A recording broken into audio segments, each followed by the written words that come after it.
devant la singerie et devant l'enclos extérieur des orang-outans.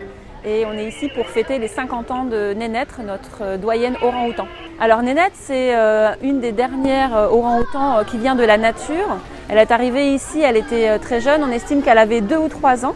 Elle est arrivée en 72 et elle va avoir maintenant 50 ans, ce qui est un âge exceptionnel puisque l'espérance de vie des orang-outans, c'est à peu près 50 ans.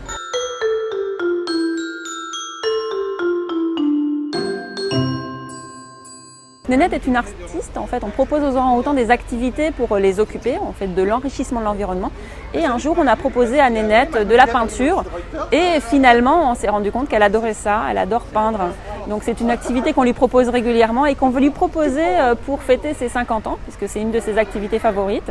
Et on s'est rendu compte qu'elle passait beaucoup de temps et qu'elle appréciait vraiment cette activité.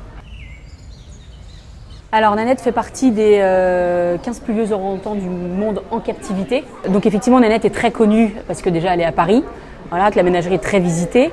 Et puis de par son histoire, on en a souvent parlé dans les journaux, dans les médias. Il faut savoir qu'il y a eu plusieurs choses décrites sur Nénette. Il y a eu un film fait par Nicolas Philibert qui sera diffusé aussi dimanche. D'ailleurs, il y aura une projection spéciale pour son anniversaire.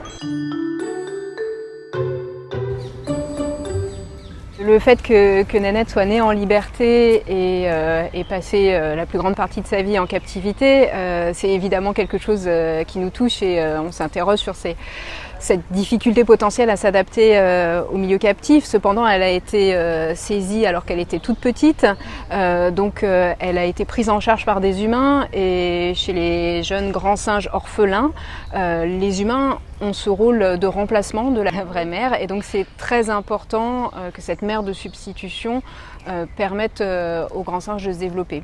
Aujourd'hui, ce sont des choses qui ne se pratiquent plus, on ne prélève plus les animaux en milieu naturel et tout particulièrement les grands singes en milieu naturel pour les placer dans des parcs zoologiques et si c'est fait, c'est complètement illégal et à proscrire.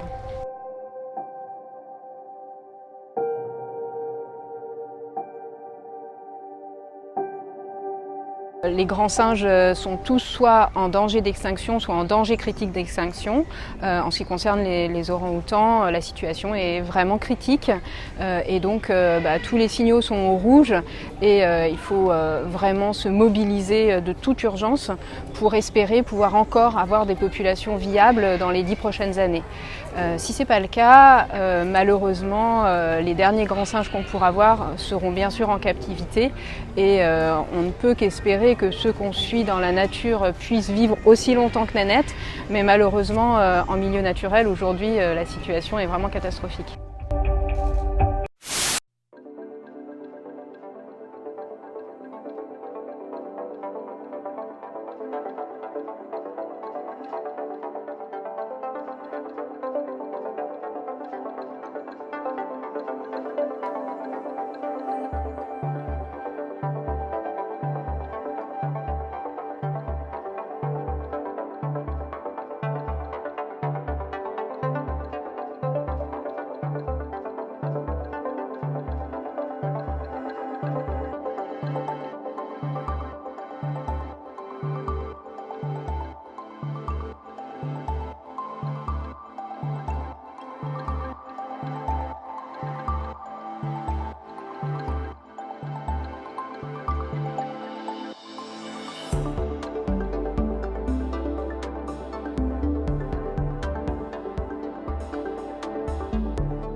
It is the assessment of the United States government that the Islamic Republic of Iran is responsible for the attacks that occurred in the Gulf of Oman today.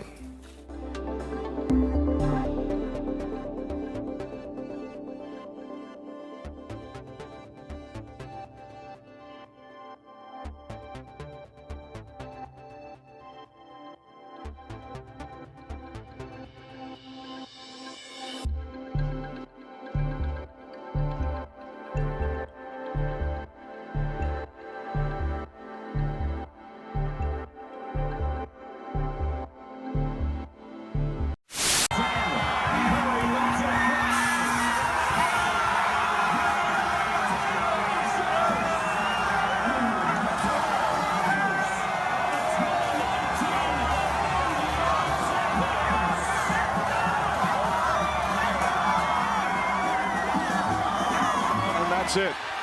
There's a new NBA champion, and it's a team from Toronto, Canada. We, the North, are now we, the champions. Possession game, 114-110. Curry lets it fly. Canada.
That's Shabab, the youth, and Oman, the country, so the youth of Oman.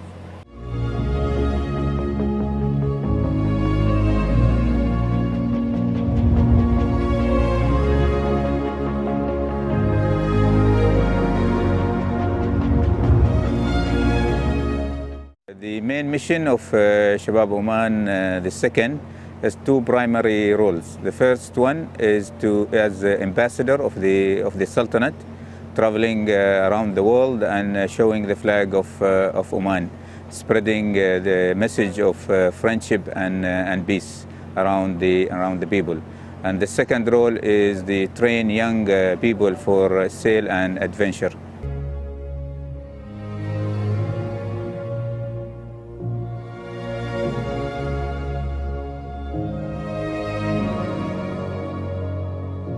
Normal working routine for the crew and for the trainees on board the ship. Each day, early morning, the second in command with the bosun officers, they will divide the crew to do the normal working routine. That includes preparing the ship and cleaning the ship. And this is the normal working routine on board Shabab Oman. As you can see, they are taking care of each and single detail of the looks of the ship because it's representing them. From here he can see what sails he is setting, is the guys are doing the correct procedure to set the sails, to take away the sails. Yeah, I've already climbed up to the flag there, if you can see the flag there, and I've stayed there for more than 1 hour. And you're not afraid? No. For the first time it will be frightening, but after one time you would like to climb every day. It's very, very exciting. We'll take you inside the ship.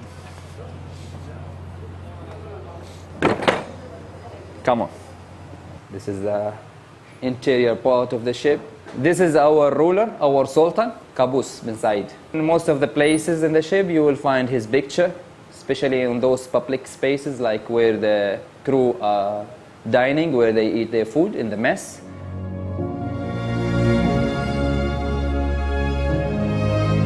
It's all wooden. And it's represent the culture of Omani. It's all this is has been inspired from Oman old buildings, all these tiny details on the woods. If you go to Oman, you will see them in the old buildings and mosque as well. All this wooden stuff in here. Okay, we go down to the trainees, where the trainees are living, to their accommodation. So in here, 36 trainees are living, 24 male and 12 female. Another 2 rooms, and we'll go and see. I hope no one's there. Yeah, clear. Okay. This is a 6 person's cabin where the trainees are living.